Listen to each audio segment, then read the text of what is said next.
Assalamualaikum semuanya. Hai, selamat datang di video presentasi kami. Kami pada hari ini akan membahas tentang materi akuntansi biaya bahan baku. Sebelum ke materinya, izinkan aku memperkenalkan kelompokku dulu ya. Yang beranggotakan 3 orang. Yang pertama ada aku sendiri, yaitu Intan Ruliana dengan NPM 2313031016, yang hari ini bakal membuka presentasi dari kelompok kami, dan aku juga mengenalin teman-temanku yang ikut menjelaskan materi ini.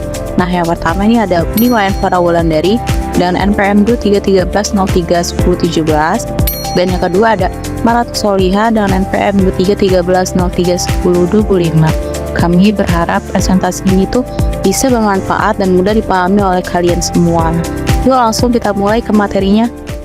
Yang pertama yaitu definisi biaya bahan baku. Jadi dalam akuntansi, biaya dikenal dengan 3 istilah, yaitu biaya utama, biaya konversi, dan biaya pendukung.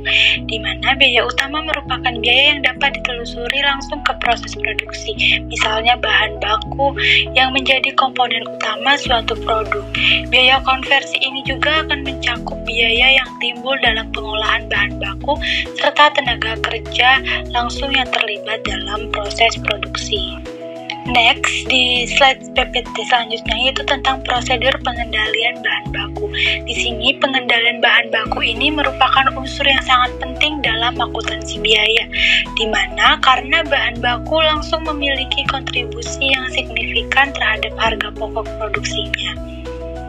Prosedur pengendalian ini bertujuan untuk memastikan bahwa permintaan, pembelian, penyimpanan, serta pemakaian bahan baku berjalan secara efisien sesuai dengan kebutuhan dan dapat dipertanggungjawabkan.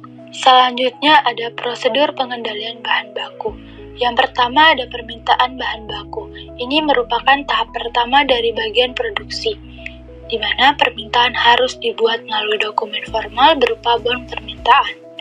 Bahan yang mencantumkan jenis, jumlah, serta tujuan pemakaiannya. Yang kedua ada pembelian bahan baku. Setelah permintaan tadi disetujui, bagian pembelian akan melakukan penggandaan dari pemasok. Proses ini melibatkan seleksi pemasok, penerbitan surat pesanan, dan pencocokan dengan faktur saat barang diterimanya. Yang ketiga itu ada penyimpanan bahan baku. Bahan yang sudah diterima akan disimpan di gudang dengan sistem pencatatan seperti kartu gudang untuk jumlah fisik dan kartu persediaan untuk nilai rupiah. Penyimpanan yang terkontrol tidak hanya mencegah kerusakan dan kehilangan, tetapi juga memastikan saldo persediaan sesuai dengan laporan akuntansi yang telah dibuatnya. Yang keempat adalah pemakaian bahan baku.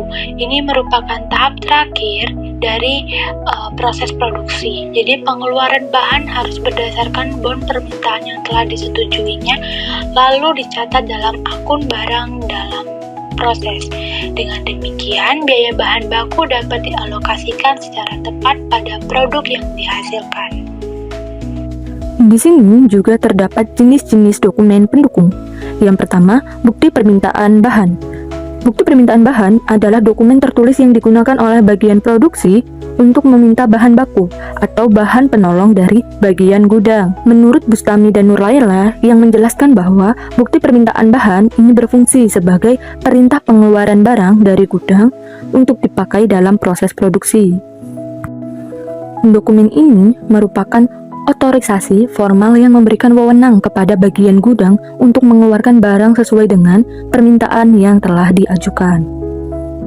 Yang kedua yaitu kartu persediaan, di mana kartu persediaan adalah catatan akuntansi yang digunakan untuk mencatat mutasi dan saldo setiap jenis persediaan bahan baku. Bustami dan Nurlaila pada tahun 2010 juga mendefinisikan kartu persediaan sebagai kartu yang digunakan untuk mencatat keluar masuknya barang pada suatu perusahaan dalam nilai uang. Penekanan pada nilai uang ini yang membedakan antara kartu persediaan dengan kartu gudang yang hanya mencatat kuantitas fisik barang. Sebagaimana telah dikemukakan oleh Rahmadani pada tahun 2022, bahwasanya kartu persediaan ini berfungsi untuk mencatat nilai rupiah persediaan dan memastikan saldo persediaan sesuai dengan laporan akuntansinya. Dan yang ketiga yaitu ada kartu gudang. Kartu gudang adalah catatan yang dibuat dan diselenggarakan oleh bagian gudang untuk mencatat keluar masuknya bahan dan satuan fisik dalam artian kuantitas tanpa mencantumkan nilai rupiah. Selanjutnya yaitu mengenai dokumen pendukung biaya bahan baku. Dokumen pendukung biaya bahan baku adalah catatan tertulis yang dipakai untuk mencatat, mengkontrol, dan membuktikan transaksi yang berkaitan dengan penggunaan bahan baku di perusahaan.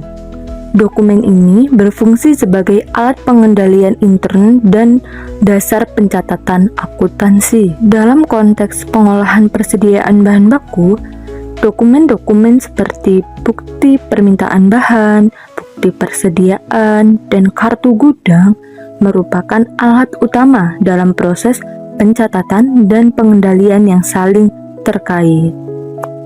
Nah, selanjutnya di sini ada metode penentuan harga pokok bahan baku. Jadi pengertian dan urgensinya ini merupakan salah satu komponen utama dalam perhitungan harga pokok produksi.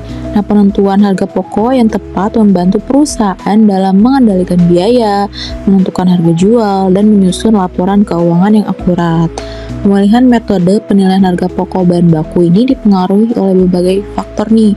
Yang pertama itu ada frekuensi pembelian, jenis bahan baku yang mudah rusak atau tidak, ada stabilitas harga, sistem pencatatan yang periodik atau perpetual, dan tujuan pelaporan. Nah, selain itu, regulasi akuntansi yang berlaku seperti PSAK juga menentukan metode mana yang diperbolehkan di Indonesia. Misalnya metode LIFO, itu kan sudah tidak dianjurkan lagi penggunaannya ya. Nah, ada 3 metode nih penentuan harga pokok bahan baku, yaitu FIFO, LIFO, dan biaya standar.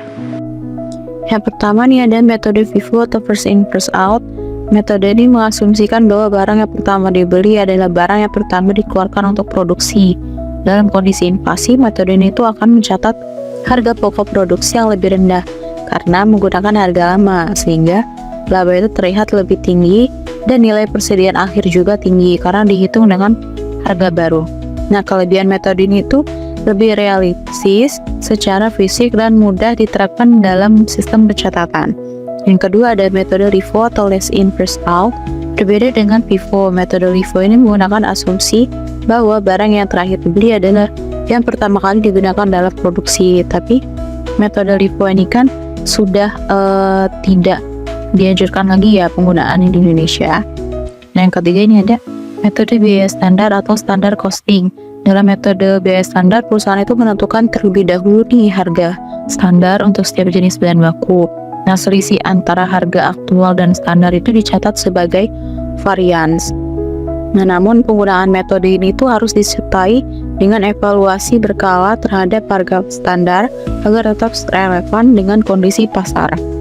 Setiap metode memiliki dampak yang berbeda terhadap laporan keuangan dan keputusan manajerial. FIFO menghasilkan laba yang lebih tinggi saat harga naik. LIFO jika diizinkan dapat menurunkan beban pajak, dan metode biaya standar ini menghasilkan nilai yang lebih stabil. Perusahaan juga itu harus mencantumkan metode yang digunakan dalam kebijakan akuntansinya agar dapat dipahami oleh pihak eksternal seperti auditor, investor, dan pihak pajak. Sekian penjelasan materi akuntansi biaya bahan baku pada hari ini. Kami ucapkan mohon maaf jika ada salah kata. Kami akhiri. Wassalamualaikum warahmatullahi wabarakatuh.